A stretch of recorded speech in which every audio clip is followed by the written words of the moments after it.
BMG წარმოგიდგენთ.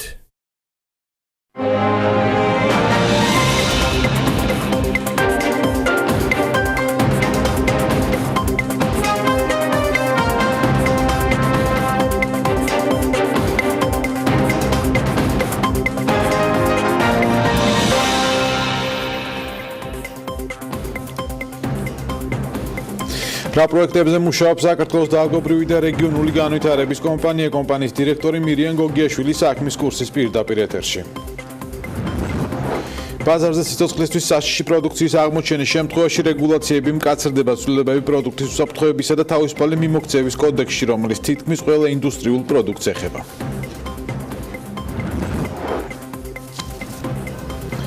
შუადღემშვიდობის საქმის კურსი იწყებს თქვენთვის პირდაპირ ეთერში მუშაობას, რომელსაც დავით ჯალაღონია და ბექა ბაციკაძე გაუძღვებიან. მოგესალმებით, გვიყურებთ TV პირველზე და გვისმენთ ჩვენი პარტნიორი რადიოების თბილისის და ჰერეთის ეთერში FM 93-სა და 5-ზე 102-სა და 8-ზე. მაღალჩინოსნებისა და მათი ოჯახის წევრების მიერ მიიღებული საჩუქრები და კანონის შესაძლო დარღვევების ფაქტები ამ საკითხებს ეხება საერთაშორისო გამჭვირვალობა საქართველოს მიერ გამოქვეყნებული კვლევა. არასამთავრობო ორგანიზაცია მიიჩნევს, რომ თანამდებობის პირების მიერ მიიღებული საჩუქრები დამატებით შესწავლას საჭიროებს და შესაბამისი რეკომენდაციებით საჯარო სამსახურის ბიუროს მიმართავს, რომელსაც აღნიშნულის მონიტორინგი ევალება. სალომე მეცხარიშვილი გაეცნო კვლევას და ესაუბრა საჯარო სამსახურის ბიუროს ხელმძღვანელს. ის ახლა პირდაპირ ეთერში გვერდება. სალომე, შუადღემშვიდობის. მოგესალმებით. უპირველესად გეტყვით, რომ საჯარო სამსახურში მომუშავე პირებს საჩუქრების მიღება რა თქმა უნდა არ ეკრძალებათ, თუმცა ამ მიმართულებით შეზღუდვები არსებობს. კერძოდ, საჯარო სამსახურში მომუშავე პირის მიერ მიღებული საჩუქრები 1 წლის განმავლობაში არ უნდა აღემატებოდეს მისი თანამდებობრივი სარგოს წლიური ოდენობის 15%-ს, ხოლო ერთჯერადად მიღებული საჩუქრის მოცულობა წლიური სარგოს 5%-ს. ანუ, თუ პირს აქვს ხელფასი, მაგალითად 1000 ლარი, მის მიერ მიღებული საჩუქრების მოცულობამ არ უნდა დააჭარბოს წლიურად 1800 ლარს, ხოლო ერთჯერადად მიღებულმა საჩუქარმა 600 ლარს. მსგავსი შეზღუდვა ვრცელდება თანამდებობის პირების ოჯახის წევრებზეც. წლის განმავლობაში მიღებული საჩუქრების ჯამური ღირებულება ოჯახის თითოეულ წევრზე არ უნდა აღემატებოდეს 1000 ლარს, ხოლო ერთჯერადად მიღებული საჩუქრებისა 500 ლარს. შეზღუდვები ვრცელდება მხოლოდ იმ შემთხვევებზე, როდესაც საჩუქარს თანამდებობის პირები ან მათი ოჯახის წევრები გარეშე პირებისგან იღებენ. რომ ჩუქება არ შეიძლება თანამდებობის პირისათვის კონკრეტული თანხის თუ კონკრეტული ნივთის, ეს შეზღუდვა ვრცელდება მხოლოდ გარეშე პირებზე და ოჯახის წევრებზე და ნათესავებზე მსგავსი შეზღუდვა კანონმდებლობით არ არის გათვალისწინებული. რაც შეეხება საერთაშორისო გამჭვირვალობის კვლევას, ორგანიზაციის ინფორმაციით ბოლო წლებში მსხვილი საჩუქრები მიღებული აქვთ, მაგალითად პრემიერ-მინისტრ გიორგი კვირიკაშვილს, რომელმაც 2016 წელს მამისგან 50,000 დოლარი მიიღო.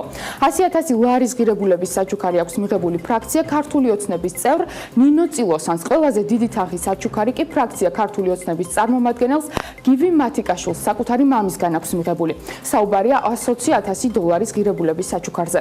ჩამონათვალში ასევე მოხვდნენ ზარ სუბარი, მან 12,400 დოლარის საჩუქარი მიიღო საკუთარი სიმამრისგან. აქვეა თამაზ მეჭიაური, თიანეთის მერი, მეგობრისგან მიღებული 7,000 დოლარით და ასე შემდეგ. საერთაშორისო გამჭვირვალობა მიუთითებს, რომ მაღალჩინოსნების მიერ ფულადი საჩუქრების მიღება გარკვეულ კორუფციულ რისკებთანაა დაკავშირებული, რის გამოც საჯარო სამსახურის ბიურომ თითოეული ასეთი შემთხვევა აუცილებლად შეისწავლოს. გასაგებია, გარდა ამ ზემოთ ჩამოთვლილისა, როგორც ვიცით, კვლევაში პრობლემატური შემთხვევებიც გამოიკვეთა სხვადასხვა თანამდებობის პირებზე, რას გვეტყვი? დიახ, საერთაშორისო გამჭვირვალობა საქართველოს მიიჩნევს, რომ სოფლის მეურნეობის მინისტრის მოადგილე იური ნოზაძე და ბაღდადის მუნიციპალიტეტის მერი არჩილ გოგსაძე კანონს არღვევენ. უფრო კონკრეტულად, იური ნოზაძის მეუღლე ყოველ წელს ფულად საჩუქარს იღებს, რომლის ღირებულებაც კანონით განსაზღვრულ ლიმიტს აღემატება. კერძოდ 2013-16 წლებში მის მეუღლეს ლენა მამაცაშვილს 80,500 ლარი აქვს მიღებული შპს ახალი სერვისისგან, რომელიც ბიძინა ივანიშვილთან და ქართულ ჯგუფთან დაკავშირებული კომპანია. ჩვენს გადავავლეთ თვალი იური ნოზაძის დეკლარაციას, ის საჯარო სამსახურში თანამდებობას 2014 წლიდან იკავებს. მის მეუღლეს კი 2014 წლიდან 2016 წლის ჩათვლით ამ კომპანიისგან ყოველწლიურად მიღებული აქვს 17-დან 21,000-მდე ლარი. კანონი კი ამბობს, რომ წლის განმავლობაში მიღებული საჩუქრების ჯამური ღირებულება ოჯახის თითოეულ წევრზე არ უნდა აღემატებოდეს 1000 ლარს, ამიტომ აქ შესაძლოა იკვეთებოდეს გარკვეული დარღვევის ნიშნები. ჩვენ ვეცადეთ იური ნოზაძესთან დაკავშირებას, თუმცა პრესსამსახურში აცხადებენ, რომ ის ქვეყანაში არ იმყოფება. ნახოთ, რას ამბობს ამ შემთხვევაზე საჯარო სამსახურის ბიურო. ამ კონკრეტულ დეკლარაციას სამწუხაროდ მე არ ვიცნობ და არც ამ კვლევას ვიცნობ ბოლომდე, მაგრამ პირველი რაც მომხვდა თვალში, ეს არის გარკვეული წლების განმავლობაში ჯამურად მიღებული თანხა. შესაბამისად ამისა გამიჭირდება დეტალებში ჩაძიება და თქმა იმისა, თუ რამდენად შეიძლებოდა თანამდებობის პირის მეუღლეს და თანამდებობის პირი იყო კი საერთოდ ამ პერიოდში თანამდებობაზე, როდესაც ეს ქონება მეუღლემ მიიღო საჩუქრად, ანუ ამ დეტალებში შესვლა გამიჭირდება, ვინაიდან ეს ყოველივე ჩანს დეკლარაციის მონიტორინგის ეტაპზე. რაც შეეხება მეორე შემთხვევას, საერთაშორისო გამჭვირვალობა ამბობს, რომ ბაღდათის მერი ასევე არღვევს კანონს, რადგან ის იკავებს აქტიური სტატუსის მქონე საწარმოში დირექტორის პოსტს. დეკლარაციის მიხედვით არჩილ გოგსაძე ორ კომპანიაშია 50%-იანი წილის მფლობელი, ხოლო ერთ-ერთში დირექტორის პოზიცია უკავია. დეკლარაციაში მითითებულია, რომ კომპანიების საქმიანობა ამ დროისთვის შეჩერებულია. მიუხედავად ამისა, საჯარო რეესტრის ამონაწერის თანახმად შპს აგუნა მოქმედი კომპანიაა და სწორედ მასშია რეგისტრირებული დირექტორად არჩილ გოგსაძე. ასევე აღსანიშნავია, რომ ბაღდათის მერის მიერ შევსებული დეკლარაციის მიხედვით მისი ოჯახის გასავალი მნიშვნელოვნად აღემატება შემოსავალს. ჩვენ არჩილ გოგსაძესთან დაკავშირებასაც ვიცადეთ, თუმცა არც ის აღმოჩნდა საქართველოში. თანამდებობის პირს უფლება აქვს, რა თქმა უნდა, იყოს სამეწარმეო სუბიექტის დამფუძნებელი, იყოს ასე ვთქვათ, წილების მფლობელი სამეწარმეო სუბიექტში, მაგრამ მან არ უნდა მიიღოს მონაწილეობა მის მართვაში. ანუ არ უნდა იყოს აღმასრულებელი ორგანოს, ასე ვთქვათ, წარმომადგენელი. უნდა შეუძლია მხოლოდ იყოს დამფუძნებელი და ფლობდეს აქციებსა და წილებს. აღნიშნული დათქმით, თუმცა ყოველივე შემთხვევაში ვალდებულებაა, რომ ბუნებრივია დაადეკლარიროს აღნიშნული საერთაშორისო გამჭვირვალობა აღნიშნულიდან გამომდინარე მოუწოდებს საჯარო სამსახურის ბიუროს დაინტერესდეს ამ შემთხვევებით და გამოიკვლიოს ისინი. საჯარო სამსახურის ბიუროში კი არასამთავრობო ორგანიზაციას აკრიტიკებენ და კვლევის მიმართ გარკვეული შეკითხვები აქვთ.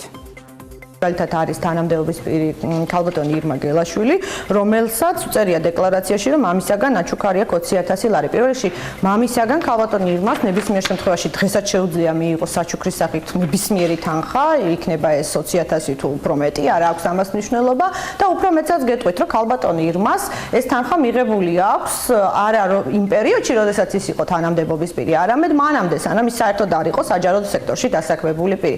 ამიტომ ამ კვლევაში მე ვფიქრობ, რომ ეს თანამდებობის პირი საერთოდ არ უნდა მოხვედრილიყო და ასეთი არის აქ რამდენიმე თანამდებობის პირი, რომელზეც ახლა ამ წუთში ყურადღებას არ გავამახვილებ. რაც ჩემი მხრივ იმაზე მეტყველებს, რომ ის დასკვნა და ის ესე ვთქვათ ანგარიში, რომელიც დღეს გამოქვეყნდა, თლად სწორი არ უნდა იყოს.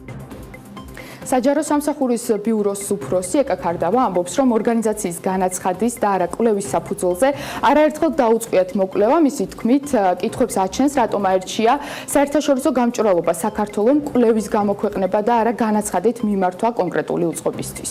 მადლობა, სალომე მეცხვარიშვილი საუბრობდა საქმის კურსს პირდაპირ ეთერში საინტერესო კვლევის დეტალებზე. მადლობა, სამომხმარებლო და ინდუსტრიული პროდუქტების უსაფრთხოებაზე კონტროლი მკაცრდება. პროდუქტის უსაფრთხოებისა და თავისუფალი მიმოქცევის კოდექსში ცვლილებების პროექტი უკვე პარლამენტშია.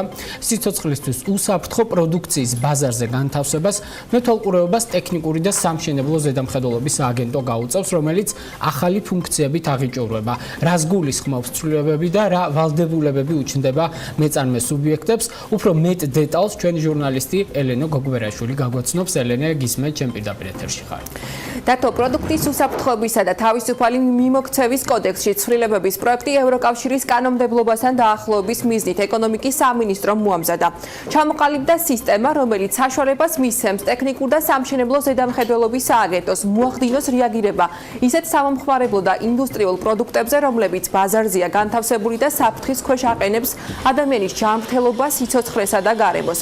მას შემდეგ, რაც პარლამენტი კოდექსში შესატან ცვლილებებს დაამტკიცებს, მეწარმეები ვალდებულნი იქნებიან ზედამხედველს შესაბამისობის სერტიფიკატი წარუდგინონ, რომელიც დაადასტურებს, რომ აღნიშნული პროდუქცია უსაფრთხოების მინიმალურ კრიტერიუმებს აკმაყოფილებს.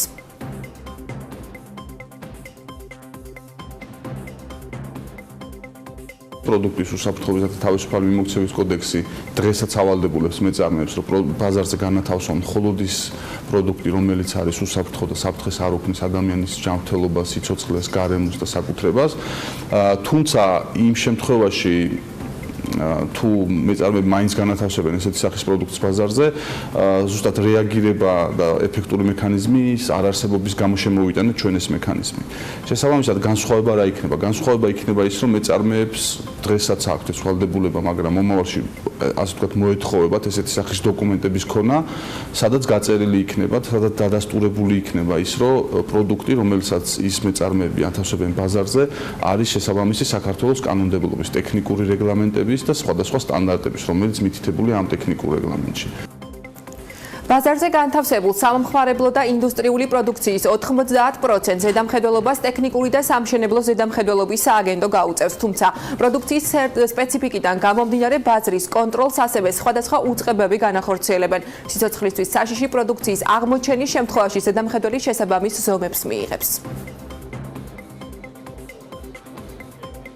სააგენტოს ექნება პრინციპში დამატებითი სამი ძირითადი ფუნქცია ამ მიმართულებით, ეს იქნება პროდუქტის ბაზრიდან ამოღება, მომხმარებლისგან პროდუქტის გამოთხოვა და ასევე საფრთხის შემცველი პროდუქტების რისკის მიხედვით გარკვეული დროით გაყიდვების შეჩერების შესაძლებლობა ექნება სააგენტოს. კოდექსში ცვლილებების მთავარი პრინციპი ბაზარზე საფრთხის შემცველი პროდუქციის განთავსების პრევენცია. როგორც ეკონომიკის სამინისტროში განმარტავენ, ბაზარზე უსაფრთხო პროდუქციის განთავსების პასუხისმგებლობა თავად მეწარმეს ეკისრება. პასუხისმგებლობა ძირითადად ასე ვთქვათ, აევალება მეწარმეს, იმიტომ რომ მეწარმის პასუხისმგებლობაა. მან უნდა იცოდეს, რომ რა პროდუქტს ყიდის ბაზარზე და მან ზუსტად უნდა იცოდეს, რა საფრთხეებს შეიცავს მის მიერ, ასე ვთქვათ, ბაზარზე განთავსებული პროდუქტი. ხოლო ბაზრის ზედამხედველობის ორგანო, რომელიც სამშენებლო ტექნიკური ზედამხედველობის სააგენტო, უბრალოდ რისკის ანალიზის საფუძველზე გადაამოწმებს სხვადასხვა პროდუქტებს ბაზარზე და თუ აღმოჩნდა, რომ რომელიმე მეწარმე, ასე ვთქვათ, იცოდა განზრახ განათავსა ესეთი პროდუქტი, ან მას უნდა ცოდნოდა და ამ შემთხვევაში არ განახორციელა ყველა ის ზომები, რომ არ განეთავსებინა ეს პროდუქტი ბაზარზე, ამ შემთხვევაში სააგენტოს მოუწევს რეაგირება და ეს მეწარმე მოხდება შესაბამისი სანქციების ქვეშ. საფრთხის შემცველი პროდუქციის ბაზარზე აღმოჩენის შემთხვევაში მეწარმე სუბიექტებს შესაბამისი სანქციები დაუწესდებათ, რომლის მოცულობასაც არა ზედამხედველი, არამედ სასამართლო განსაზღვრავს. მას მერე რაც მოხდება, ასე ვთქვათ, საფრთხის შემცველი პროდუქტების ბაზრიდან ამოღება ან გამოთხოვა, ამის პარალელურად ან შეიძლება შემდგომ ეს დაკავშირებული არ არის სანქცირების პროცესთან, სანქცირებას განახორციელებს სასამართლო.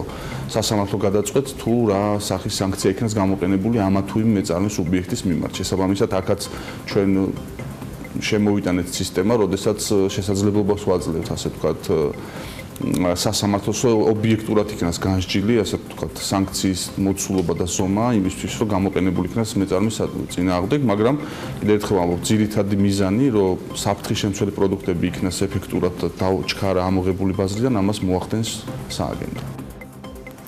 საფრთხის შემცველი პროდუქტების ჩამონათვალი, როგორც ასეთი კოდექსში არ არის გაწერილი, როგორც გიორგი ჩიტაძე განმარტავს, არის 21 დირექტივა. თითოეული მოიცავს სხვადასხვა პროდუქტებს, იქნება ეს ელექტრომოწყობილობები თუ სათამაშო, სამშენებლო თუ სხვა ტიპის პროდუქტები. რაც შეეხება ზედამხედველობას, მომავალი კვირიდან თვინინგის პროექტი იწყება, რომლის ფარგლებში ევროპელი ექსპერტები 2 წლის განმავლობაში ქართველ ინსპექტორებს გადაამზადებენ. ცვლილებების პროექტმა საკომიტეტო განხილვები უკვე გაიარა და სავარაუდოდ საკანონმდებლო ორგანო დოკუმენტს ახლო მომავალში დაამტკიცებს.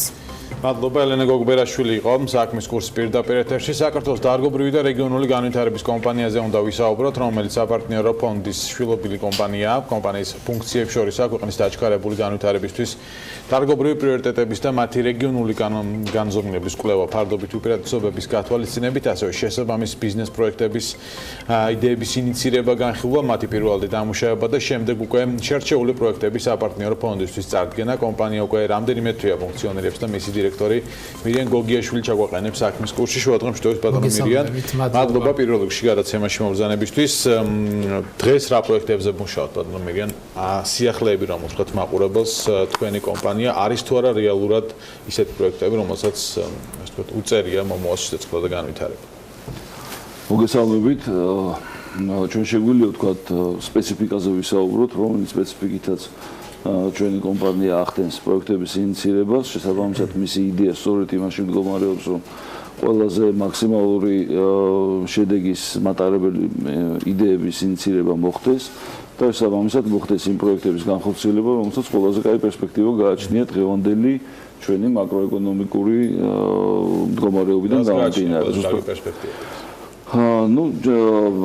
არსებობს საერთაშორისო სტანდარტი, რომელთაც საერთაშორისო ორგანიზაციები ხშირ შემთხვევაში აპელირებენ და რომელთაც აკეთებენ ანალიტიკას, თუ რომელი სექტორის განვითარება შესაძლებელი არის ამა თუ იმ ეტაპზე, კონკრეტულ შემთხვევაში, მაგალითად საქართველოს შემთხვევაში ეს არის დაახლოებით მსყიდულობით უნარიანობის მიხედვით $10,000 ეკვივალენტი შემოსავალი, საბამისად ჩვენაერ სახელმწიფოებმა, ჩვენაერი მაჩვენებლებით, ჩვენაერი ლოჯისტიკური მონაცემებით, ჩვენაერი ფაქტორებით ამ ეტაპზე განავითარეს სოფლის მეურნეობის დამამუშავებელი მრეწველობა, არაპირველადი, არამედ დამამუშავებელი მრეწველობა, ასევე საშენ-მასალათა მშენებლობა, საშენ-მასალათა წარმოება და ქიმიური მრეწველობა, რომელიც არის ძალიან მნიშვნელოვანი მიმართულება. სწორედ ასეთი მიდგომებით არის ჩვენი შესწავლებიც განხორციელებული. შემდგომში უკვე ჩვენი ჩაღრმავება მიმდინარეობს იმაში, თუ რომელი სექტორის პრიორიტეტები შეგვიძლია რა ფაქტორები გაგვაჩნია ოპერატესობისთვის და რომელი სექტორები შეგვიძლია განმოვიტანოთ საქართველოში და ვქნით უკვე გარკვეულწილად პირველად ბიზნეს გეგმებს, რომლითაც ვიწყებთ უკვე პარტნიორების მოძიებას და ვიწყებთ ბიზნეს გეგმა უკვე შექმნილია კონკრეტულად. რა თქმა უნდა, ანუ ჩვენი სტრუქტურა არის შემდეგი. შილობილი კომპანიის არის ესე იგი პირველ რიგში ანალიტიკური მიმართულება, რომელიც 3 ადამიანისგან შედგება. შემდგომ რომელიც გამოავლენს იმ უპირატესობებს, რომელიც ქვეყანაში გვაქვს. შემდგომი ეტაპი არის პროექტის სტრუქტურების მიმართულება, რომელშიც 5 ადამიანი არის. და სწორედ ამ ჯგუფში ხდება უკვე პროექტების მიყვანა პირველ ბიზნეს გეგმამდე, მის ინიცირებამდე. ჩვენ პირველად ვიზახით, მაგრამ საკმაოდ დეტალური არის, ძალიან ჭაღმავებული ბიზნეს გეგმა არის და მესამე არის უკვე სტრუქტურული ფინანსების დეპარტამენტი, რომელიც ახორციელებს ფინანსების მოძიებას ამ პროექტებში. ბატონ მირიან, თქვენ რა პროცესით ჩამოთვალეთ ანალიზი, დამუშავება პროექტების მონახვა რა ჯობია რომ გაკეთდეს ქვეყნის მაკროეკონომიკური გარემოს გათვალისწინებით. ამას თქვენ დახმარების გარეშე ბიზნესი ვერ უზრუნველყოფდა? ჩვენ შეგვიძლია ვთქვათ შემდეგნაირად, რომ ბიზნესი რა თქმა უნდა უზრუნველყოფს თუ მას აქვს დაინტერესება ამ მიმართულებებში, მაგრამ ჩვენ თუ ნახავთ იმ პორტფოლს, რომელზეც ჩვენ მუშაობთ, ეს არის უკვე სამწუხაროდ აუთვისებელი ან უკვე დავიწყებული სექტორები. და თქვენ ხომ ბიზნესთან უნდა მიხვიდეთ იმისთვის, რომ დაფინანსება მოიძიოთ და თუ არა ინტერესებს. თუ არ მათქმედებ, ვერ გეტყვით. აქედან გამომდინარე, ეს მნიშვნელოვანი არის. ანუ ჩვენ როდესაც საუბრობთ, უნდა განვასხვაოთ ორი მიმართულება ეკონომიკაში, ეს არის ზრდასა და განვითარებას შორის სხვაობა. ჩვენ ხშირად საუბრობთ ჩართული ეკონომიკის მიმართულებაზე, შესაბამისად ჩვენ უნდა ვთქვათ, რომ ბიზნესისთვის ძალიან ადვილი არის, ბევრად უფრო მარტივი არის თანხების მოძიება და ექსპერტიზის მოძიება ზრდის მიმართულებით და არა განვითარების მიმართულებით. თუ ინტერესი აქვს ბიზნესს მაგ შემთხვევაში კი? არა, ვერ ვიტყვით, ბიზნესს შეიძლება ინტერესი ჰქონდეს, მაგრამ თქვათ გრძელვადიანი ინვესტიციები, გრძელვადიანი ახალი სექტორის განვითარება, ახალი ჩართულობა მისთვის უფრო მაღალი რისკის შემცველი არის. სწორედ ამიტომ არის, რომ ჩვენი მიმართულება არის და ამ ახალი მიმართულებების განვითარება და გარკვეულწილად ძველი, რომელიც უკვე მივიწყებულია და სამწუხაროდ ჩვენ ხშირ შემთხვევაში ბევრი რაც იწარმოებოდა ქვეყანაში, ისინი მივიწყებული გვაქვს. ჩვენ შეგვიძლია ვთქვათ, რომ გარკვეულწილად ჩვენი მიმართულება რეინდუსტრიალიზაციაც კი არის, რასაც ჩვენ ადრე ვსაუბრობთ, იმიტომ რომ ქვეყანაში არსებობდა ძალიან საინტერესო გამოცდილება საქართველოში და ჩვენ ის უბრალოდ დავანგრიეთ და ეს აღარ არსებობს, მაგრამ არსებობს ნაწილობრივ ადამიანები, გამოცდილება და სწორედ ამაზე ვეგებით ჩვენ. და ამ ყველაფერს იმიტომ ვერ გაართვა ბიზნესმა დაუშვათ თავი, რომ ინტერესი არ ქონდა, თქვენ ბრძანეთ მაინც გარკვეული შედარებით მაღალი რისკები არის მონახეთ, ხო, სადაც აპირებთ შესვლას. მოდით ესე ვთქვათ რა, ეკონომიკის თეორიაში, განვითარების ეკონომიკის თეორიაში ერთ-ერთი უმთავრესი მიმართულება არის ეგრეთ წოდებული საფინანსო ჩავარდნები, რომელიც ვთქვათ უშლის ხელს ეკონომიკურ განვითარებას. ჩვენ ავლაპარაკობთ ზრდაზე. ჩვენ ვლაპარაკობთ ეკონომიკურ განვითარებას. სწორედ ამ მიმართულებაზე, როდესაც მიდის საუბარი, ჩვენ უნდა ვთქვათ, რომ ძალიან ხშირ შემთხვევაში ბიზნესი ერიდება, აი ძალიან ხშირად სჭირდება ერთად. რა თქმა უნდა, მას სჭირდება გარანტიები, მას სჭირდება დამატებითი უზრუნველყოფა, რისკების დაზღვევა და ასე შემდეგ. ფინანსური ინსტრუმენტები ისეთი, რომელიც მას საშუალებას მისცემს ახალ სექტორებში და შედარებით მაღალ რისკიან სექტორებში. არ ერიდება ბიზნესი, რომ რეალურად კადრების, კვალიფიციური კადრების ნაკლებობაც არის სექტორებში, რომელიც ჩვენ აი მაგალითად ქიმიური მრეწველობა. აი აქ არის თუ არა ამის პრობლემა და რეალურად აქვს თუ არა დღეს ბიზნესს ამის პრობლემა. შეიძლება თქვენ დაამუშავოთ პროექტი, ბიზნეს გეგმა შეადგინოთ, მაგრამ შემდეგ მისი განმახორციელებელი იყოს ცოტა. მოგითხარით, რომ არის უკვე ძალიან სერიოზული პრობლემა ჩვენთვის, მაგრამ მის მოგვარებასაც ეგრეთ წოდებული EPC კონტრაქტების მეშვეობით ვცდილობთ, რადგანაც როდესაც ქართლის დაგეგმარებას და საინჟინრო დაგეგმარებაზე არის საუბარი, ჩვენი ერთ-ერთი უმთავრესი მიმართულება თვითვალისწინებთ, რომ თვითონ პროექტის ავტორი, რომელიც რამდენიმე წლის განმავლობაში ამუშავებს დის კადრებს და შესაბამისად საქართველოში ქმნის ასეთ ნოუ-ჰაუს. აი მაგალითად საპარტნიორო ფონდს აქვს რამდენიმე ესეთი პროექტი, რომელიც არის მადივერსიფიცირებელი თავისი არსით და ძალიან მნიშვნელოვანი არის, ვთქვათ, ავიაციო მრეწველობაში შესული და ასე შემდეგ. ეს ძალიან მნიშვნელოვანი პროექტები, რომელიც განხორციელებულა ქვეყანაში.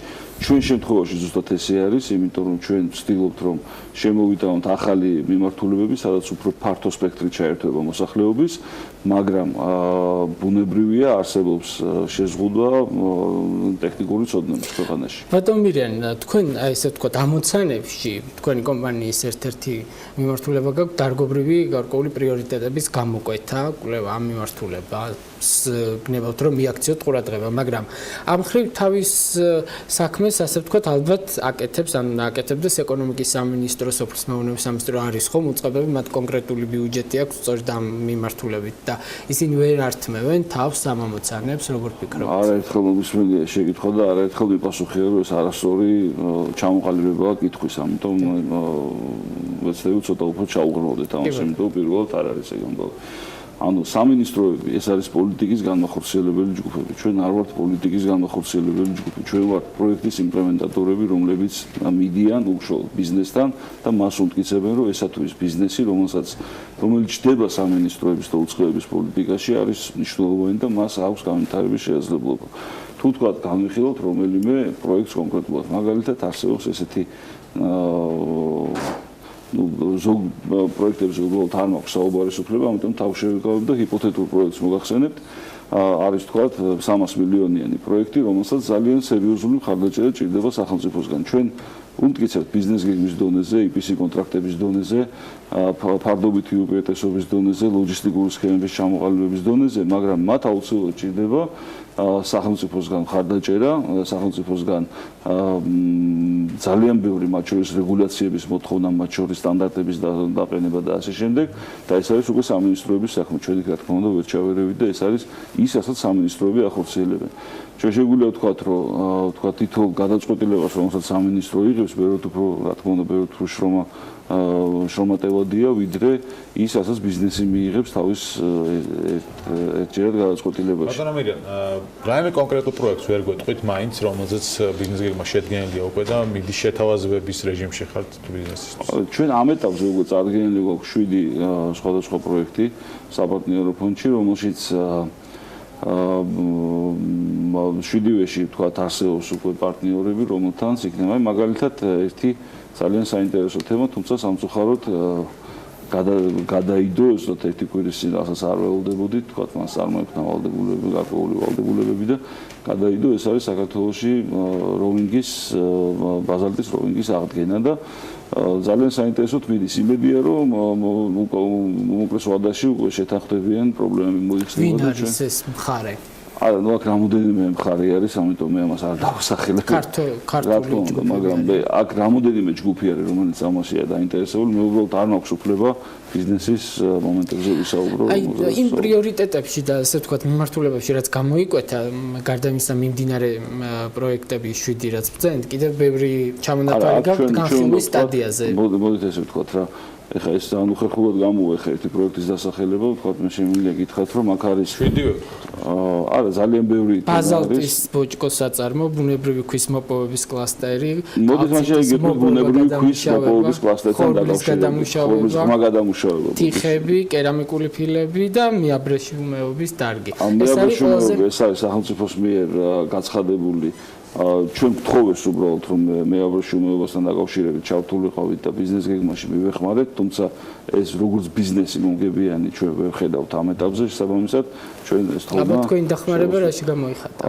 ჩვენი ტექნიკურად ჩვენ შევასრულოთ ბიზნეს გეგმა შევასრულეთ მათთვის, სადაც დავამტკიცეთ. ანალიზი გააკეთეთ. რა თქმა უნდა, დავამტკიცეთ რომ მათ მომგებიანობა შედარებით დაბალი აქვს ამ ეტაპზე.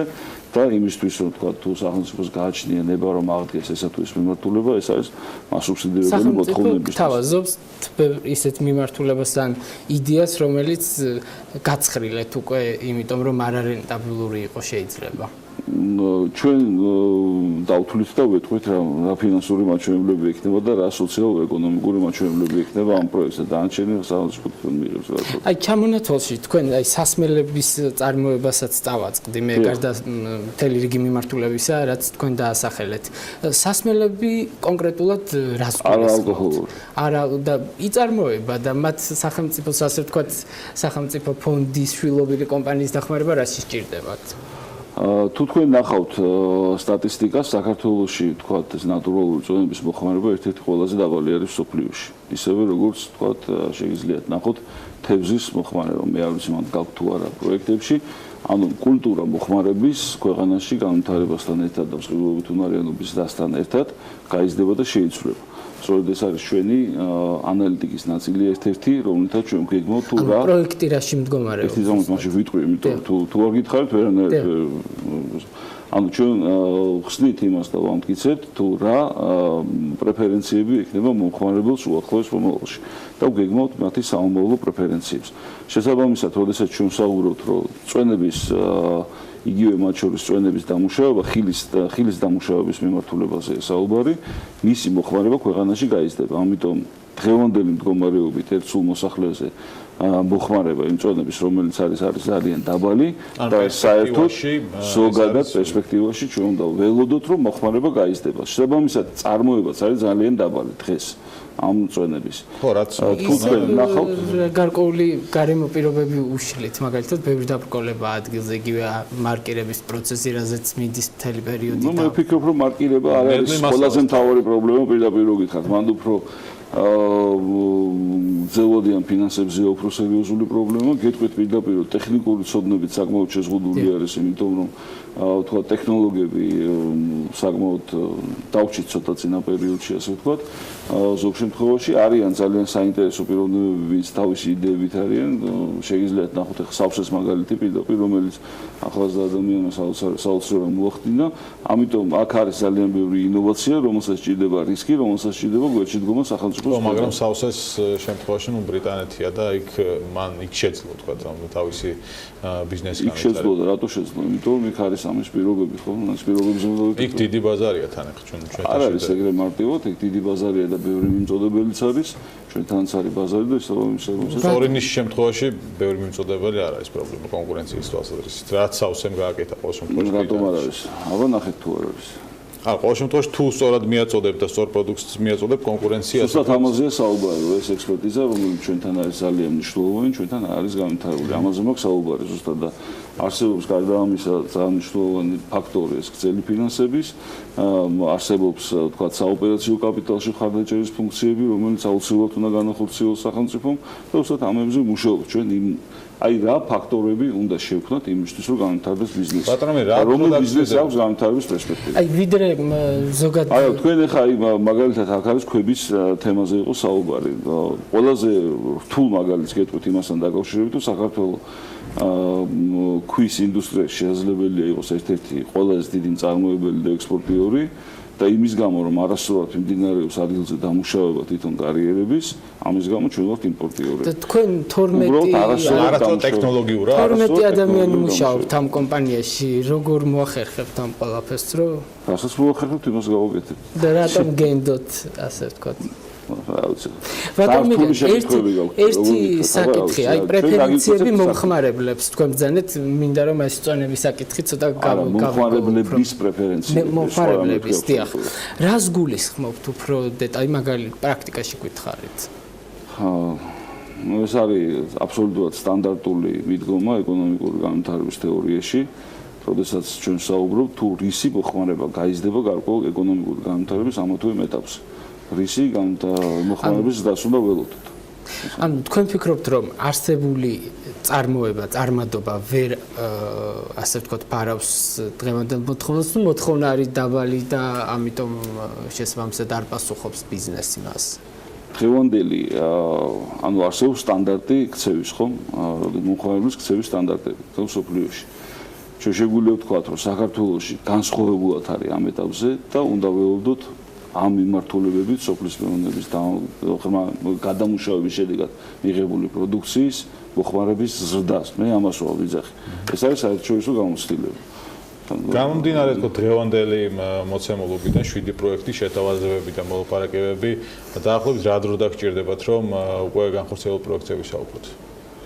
ეს ძალიან რთული საქმეა. მე ეს პროექტები თითქმის დასრულებული გვაქვს, თუ რამე სიურპრიზები არ ამოვიმართა, ჩვენ დავიწყებთ უკვე ძალიან მალე მათ განხორციელებას ახლა. თუმცა სიურპრიზები ხდება ხოლმე სამწუხაროდ. სიურპრიზები ხდება ხოლმე. ბატონმირან, ჩამონახულში გაქვთ სოფლის მეურნეობის მიმართულებაც, ხო? თქვენ მოიაზრებთ უცხოელ პარტნიორებსაც ამ სექტორის განვითარებაში?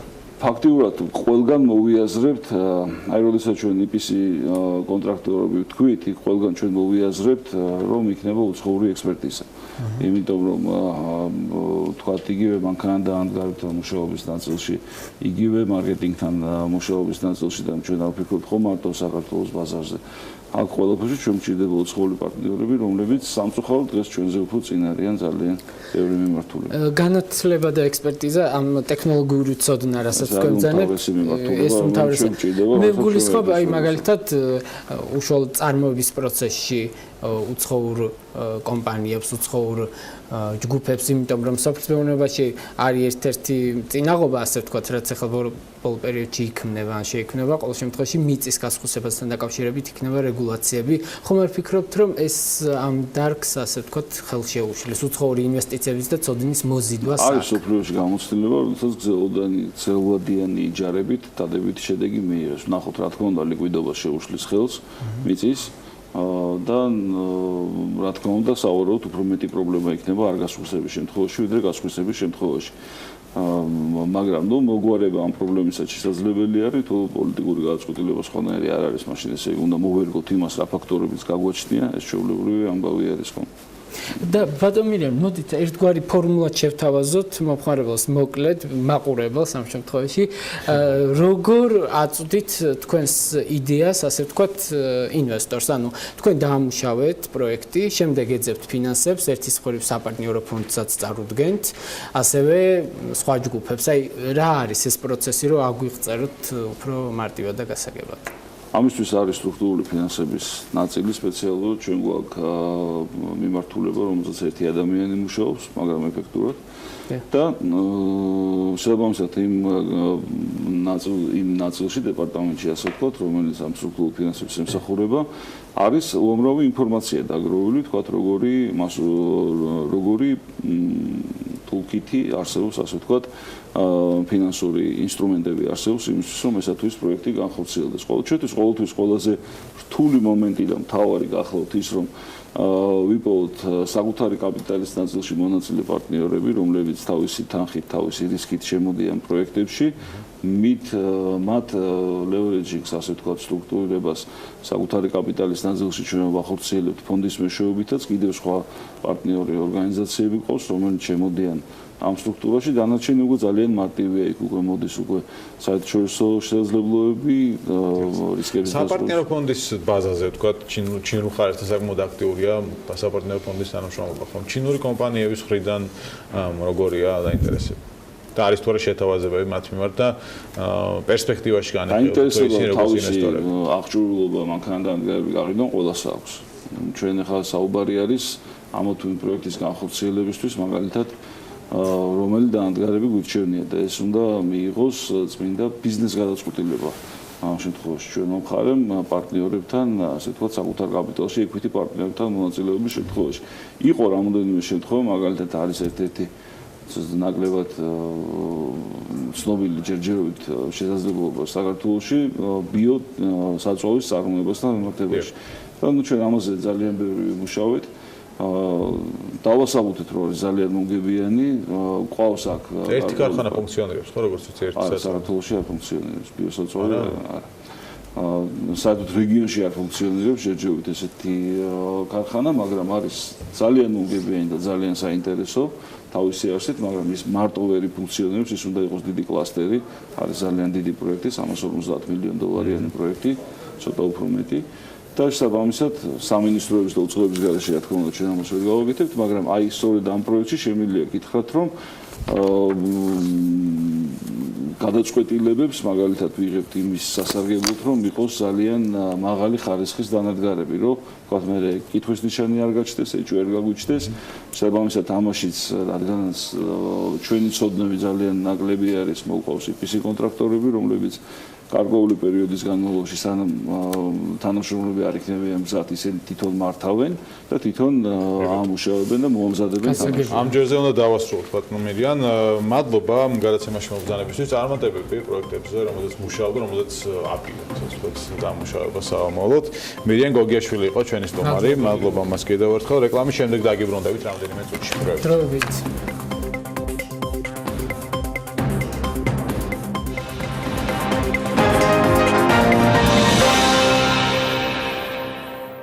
ვაგრძელებთ პირდაპირ ეთერში მუშაობას, ტყავის წარმოებაზე უნდა ვისაუბროთ. საქართველოში 2010 წლიდან ტყავის გადამამუშავებელი საწარმო ფილიმასკა მუშაობს, სადაც დაახლოებით 100 ადამიანია დასაქმებული, რომლებიც თვეში 200 ტონამდე ტყავს გადაამუშავებენ. ზოგადად ეს დარგი საბჭოთა კავშირის შემდეგ პრაქტიკულად ვერ ვითარდებოდა, პრობლემები დღესაც არის, თუმცა გეგმები და პერსპექტივები ამ ბიზნესის ავტორებს ხელის ჩაქნების უფლებას არ აძლევს. ფილიმასკას დამფუძნებელი ვახო ნიკოლაიშვილი ახლა ჩვენი სტუმარი. მოგესალმებით ბატონო ვახო, მადლობა რომ ხართ ჩვენი სტუმარი და უკვე როგორც ვახსენე 2010 წლიდან დაიწყეთ, გავიდა 8 წელი. დღეს ახლა რა შეგიძლიათ გითხრათ, თუნდაც ბოლო 2017 წლის მონაცემების გათვალისწინებით რამდენ პროცენტიან მოგებაზე დაამთავრეთ 2017 წელი და წარმოება 2016-დან 15 წლებთან შედარებით გაგიზარდა თუ პირიქით შეგიმცირდათ? მადლობა მოწვევისთვის. ჩვენ 2009 წელს დავიწყეთ ეგ ყველაფერი, 2010 წელს უბრალოდ ქარხანა გაიხსნა. მის მერე გავიდა 8 წელიწადი, ამ 8 წლის განმავლობაში ჩვენ ძალიან ბევრი პერიპეტიებიც გავიარეთ, ძალიან ბევრი რამე ვისწავლეთ, რაღაც გარკვეულწილად მოვახდინეთ ინტეგრაცია მსოფლიო ბაზარში, იმიტომ რომ ადგილობრივი ლოკალური ბაზარი და თუნდაც რეგიონალური არც საინტერესოა ჩვენთვის და არც ბუნებრივი არც არსებობს ის იმ მასშტაბით და იმ მოთხოვნით რა მოთხოვნასაც ჩვენ როგორც დამფუძნებელს გაგვაჩნდა მაშინ როდესაც ვაფუძნებდით ამ კომპანიას. დღესდღეობით დღევანდელი გადმოსახედიდან რომ ვიმსჯელოთ, კომპანია ჩამოყალიბდა თავისი ტექნოლოგიურ ნაწილში, სტაფში, გაყიდვებში, ანუ ჩვენ ძალიან ლოიალური მყიდველები გვყავს განსაკუთრებით იტალიაში, იმიტომ რომ 90% ჩვენი პროდუქციის იტალიაში იყიდება, ყიდით აგრეთვე ესპანეთში, თურქეთში, გაგვიყიდია რუსეთში და ადგილობრივ ბაზარსაც სტაბილურად, ასე ვთქვათ, მიმწოდებელი ხარ და სტაბილურად მომხმარებელი ყავთ იტალიის ბაზარი, დანარჩენი ბაზრები ასე ვთქვათ რუსეთში და ეს ცალკეულად ყიდით თუ იქაც სტაბილური ურთიერთობები? იქაც სტაბილური ურთიერთობა გვაქვს, უბრალოდ გაყიდვები არის სპონტანური იქიდან გამომდინარე, რომ ეს ბიზნესი ძალიან მრავალფეროვანი არის. აქ არ არის რო თქვა ერთ რაღაც ნაწარმს გამოუშვებ, ნაყინს მაგალითად და იმ ნაყინის არის 200 სხვადასხვა განშტოება და სხვადასხვა თქვათ არტიკული, სახეობა და ასე შემდეგ და არის ის რაც თქვათ კარგად იყიდება რუსეთში, არის ის კარგად იყიდება იტალიაში. აქედან გამომდინარე, მაგრამ ის ხა მასშტაბიდან გამომდინარე, რა თქმა უნდა, ჩვენ იტალია გვაწყობს, იმიტომ რომ ყველაზე დიდი გაყიდვები მაინც იქ არის. რაც შეეხება ნედლეულს, აი საიდან მოგაქვთ რა ხარისხის ნედლეულია მაგალითად საქართველოში, რა ხარისხის იმპორტი. იმპორტი უფრო მეტი გაქვთ თუ ადგილობრივი რომ გადაამუშავოთ შემდეგ და უკვე ნახევარფაბრიკატი ამ ზამასალა გააგზავნოთ იტალიაში და სხვა ქვეყნებში. ფაქტიურად ჩვენ იმპორტს ვახორციელებდით აქამდე მხოლოდ რეგიონალურს, ანუ სასომხეთიდან, აზერბაიჯანიდან და თურქეთიდან და რუსეთიდან იმპორტის განხორციელება შეუძლებელია, იმიტომ რომ რაღაც სავაჭრო ბარიერები არსებობს მიუხედავად თურქეთიდანაც მათ შორის თურქეთიდანაც არსებობს სავაჭრო ბარიერები, რაც არ არის თქვათ არ ეწინააღმდეგება დაბალთიოს რაღაც წესებს, მაგრამ იქ ვეტერინარული კუთხით იმდენ პრობლემას გიქმნია, რომ წარმოუდგენელი იქიდან ნედლეული შემოტანა. აქედან გამომდინარე ერთ-ერთი გახსნილი ბაზარი სადაც შეგვიძლია. თუმცა თურქებს გააქვთ, თუმცა თურქებს გააქვთ კი. ჩვენთან უფრო ლიბერალური მიდგომაა, ვიდრე იქ მათ ეს ინდუსტრია, აი ევროპაში ყველაზე დიდი ინდუსტრია მაინც თურქეთი არის, აი გადამამუშავებელ ნაწილში. და მათ შორის ნედლეულის ნაწილშიც, იმიტომ რომ ხპირობითად ჩვენთან თუ 200 ტონა შეიძლება მოიძიოს საქართველოში, იქ არის თვეში 10,000 ტონა მაგალითად, აი ამ ხელა განსხვავება არის. რაც შემოქონდა მარტო სომხური, იყო პერიოდი თქვათ 50-50-ზე, თქვათ საქართველოს ადგილობრივი ბაზარსა სომხური 70-30-ზე, დღეს შემოგვაქვს მარტო ხალხი ძალიან გაძვირდა ის სომხურის, იქაც კონკურენცია თურქეთის მხრიდან არის. მაგრამ დღეს ისე შეიცვალა პირობები, ისე შევიწროვდა ბაზარი, თქვათ გაყიდვების ბაზარი, ამაზე მე თუ გინდათ ვისაუბროთ. ეს ხელოვნური ტყავის წარმოების გაზრდის ხარჯზე თუ ბოლო 2 წელია დაღმავალი ტრენდი არის ჩვენ ბიზნესში, ცოტა დეპრესიულია ინდუსტრია საქართველოზე არ მაქვს საუბარი ზოგადად სოფლიოში, იმიტომ რომ ძალიან ბევრი აი ბიზნესი დამოკიდებულია რა თქმა უნდა მენეჯმენტზე, ინოვაციებზე, ყველაფერზე, მაგრამ ძალიან მნიშვნელოვანია ეგზოგენური ფაქტორები, როგორიც არის ბაზრის ხევები, თქვათ მოსამხმარებლო ქცევა და ასე შემდეგ, მოდის ინდუსტრია, ყველაფერი ძალიან ბევრი. მათ შორის ყველაზე მნიშვნელოვანი ხა ამ თქვათ დეპრესიულ სიტუაციაზე იქონია ნავთობის კვეთრმა ვარდნამ ფასის ნავთობის, იმიტომ რომ ნავთობპროდუქტიდან კეთდება ტყავის შემცვლელი და ძალიან ბევრი მეწარმე, რომელიც ფეხსაცმელს აწარმოებს და ჩვენ ფეხსაცმელს ტყავს ვაწარმოებთ, გადავიდნენ ამ იაფენე, მაგრამ ეხლა უკვე ნავთობის ფასები მზარდია $62 ბარელზე, მაგრამ ეს არ არის ერთადერთი, თქვათ, ეს არის ერთ-ერთი, თქვათ, მიზეზი, მაგრამ ამის დაძლევა შესაძლებელია რაღაც ახალი ინოვაციებით, ახალი იმითი, რომ შევიწროვდა ბაზარი უკვე ანუ ჩვენ ძალიან დაგვივარდა გაყიდვების ისა რა ქვია, რაოდენობა, პროცენტი დაგვივარდა და მარჟინალობაც შემცირდა, მომგებიანობა შემცირდა. რასთან რამდენი პროცენტით შედარებით? ძალიან თქვა დაახლოებით გაგვინახებდა გაყიდვები და მარჟინალობა შემცირდა 30%. იმედად მარჟინალური 2016-2016-თან შედარებით. ბატონო, რა შეიძლება მოცულობას დათმასწრე 200 ტონა, ხო, თვეში გადამუშავება ტყავის, ანუ ეს 200 ტონა შეიძლება თუ არა რომ გაიზარდოს თუ მოთხოვნა არ არის მეტი და ამიტომ არ იზრდება თუ ნედლეულის პრობლემა აქვს. და როგორ იყო თუ წლების განმავლობაში, თქვა 17-ში და 16-ში როგორ იყო ეს მოცულობა ყოველთვის გადამუშავება? აი მოცულობა ჩვენ დაახლოებით ამ მოცულობაში ტრიალებთ, იმიტომ რომ ჩვენ ჩაკეტილი ვიყავით შიდა რესურსით, ანუ შიდა რესურსზე ვიყავით დამოკიდებული მე მაქსიმუმ რეგიონალური იმპორტით გავახორციელებდით სასომხეთიდან ნედლეულს. ეხლა ჩვენ გადავწყვიტეთ, რომ გავშალოთ ეს თემა და 200 გავხადოთ 500-ის რაც შეუძლია ქარხანას.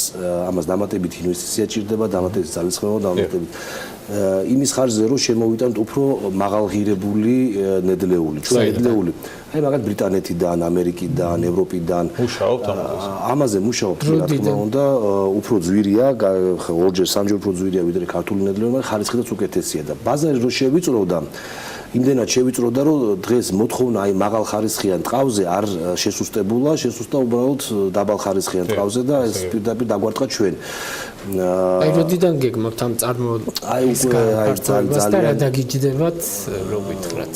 ეხლა მე არ შემილი არ ვახსენო კიდე აწარმოო საქართველოს პროგრამა, იმიტომ რომ ძალიან დაგვეხმარნენ ესე აი ამ რთულ პერიოდში, როდესაც თანადაფინანსება გაგვიწიეს რამოდენიმე გამოფენაზე მივიღეთ მონაწილეობა. თებერვალში იყავით. თებერვალშიც ვიყავით, ოქტომბერში და ეხლა ჰონკონგში მივდივართ კიდე მარტში ეხლა.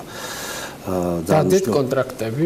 კი, დავდეთ კონტრაქტები, ანუ ჩვენი თემა რა არის? ეხლა ამ შემთხვევაში ჩვენ უნდა გავცდეთ ამ ქართულ ბაზარს, იმიტომ რომ მოთხოვნა შესუსტებული ამაზე, ჩვენ უნდა ვეძიოთ უფრო ანუ გადამუშავების ტექნოლოგია ჩვენ გვაქვს იტალიური.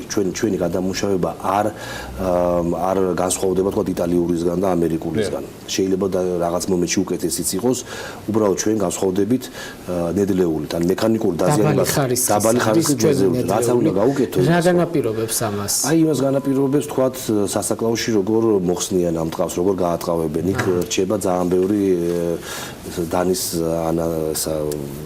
ანათალი და რაღაცები, ეგრეთ მნიშვნელოვანია. მე მოვლის კულტურა ანუ სამოთ განვითარებას ბიზნეს ფიქრობთ იმაში, რომ მაღალი ხარისხის ნედლეულს შემოიტანოთ და მაღალი ხარისხის სეგმენტში შევიდეთ.